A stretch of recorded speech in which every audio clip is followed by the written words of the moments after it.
Dilansir dari Detik Sport, Sintayong dipercaya melatih timnas Indonesia sejak 2020 silam. Mulai dari tim senior hingga beberapa kelompok umur ditangani pelatih asal Korea Selatan tersebut. Sampai sejauh ini, Sintayong bisa dibilang mampu menaikkan level permainan timnas Indonesia.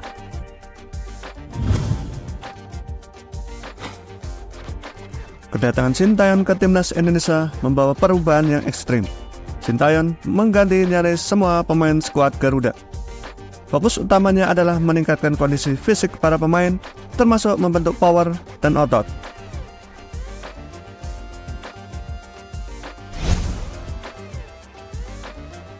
Melihat kekurangan yang ada di timnas saat ini, Coach Shin mengajukan permintaan kepada PSSI untuk menambah kekuatan timnas dengan proses naturalisasi pemain keturunan.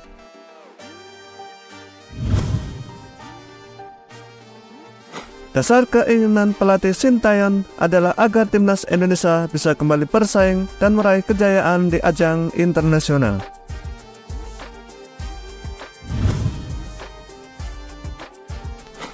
Sejauh ini, PSSI atas restu pemerintah melalui Kemenpora dan Kementerian Hukum dan Hak Asasi Manusia telah menaturalisasi kurang lebih 40 pemain. Para pemain yang keluarga negaranya diubah menjadi Indonesia itu berasal dari sejumlah benua seperti Amerika, Afrika, Asia, hingga Eropa.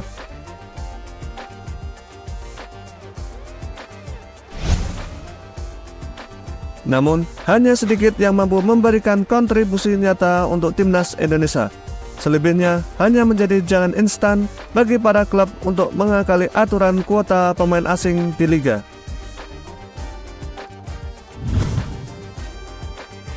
Bahkan, ada nama yang sama sekali tak pernah dipanggil timnas Indonesia atau hanya mencatatkan penampilan minim.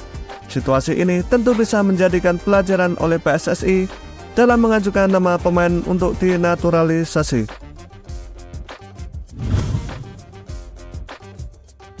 Pertimbangan usia menjadi faktor dasar terhadap pemain yang akan dinaturalisasi. Intinya adalah proses naturalisasi harus mampu menambah kualitas di timnas Indonesia. Pemain yang dinaturalisasi juga masih harus berusia produktif alias tidak terlalu tua. Diharapkan pemain naturalisasi tersebut mempunyai prospek jangka panjang. Patut diakui, program naturalisasi PSSI setelah Sintayong menjadi pelatih kepala timnas Indonesia lebih terarah.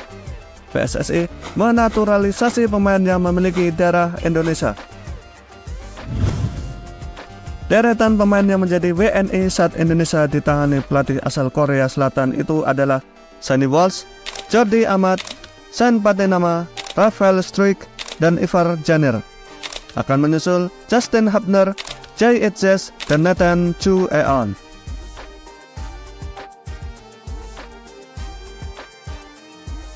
Khusus Elkan Bagot, bek Ipswich Town ini memilih menjadi warga negara Indonesia setelah usia 18 tahun. Dia sebelumnya mengantongi 2 paspor, sama seperti Irfan Bahdim saat memilih menjadi warga negara Indonesia pada 2010.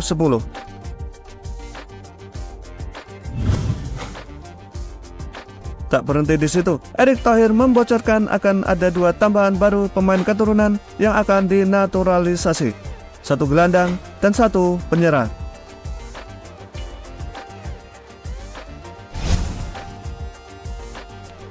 Transfermarkt mencatat Sintayong sudah melahap 39 pertandingan sebagai pelatih timnas Indonesia dengan statistik 21 kemenangan, 9 kali seri, dan 7 kali menelan kekalahan.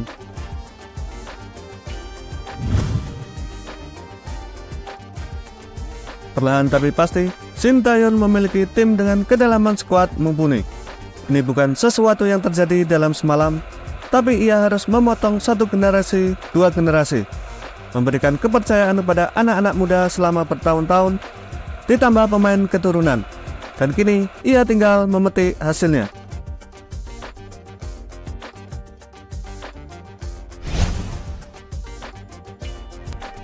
Ajang Piala Asia 2024 dan kualifikasi Piala Dunia 2026 putaran kedua akan menjadi ujian sesungguhnya bagi Sintayong.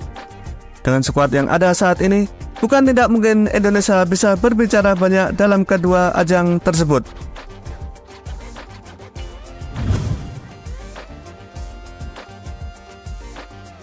Mungkinkah saat ini yang tepat untuk Indonesia berbicara tentang trofi?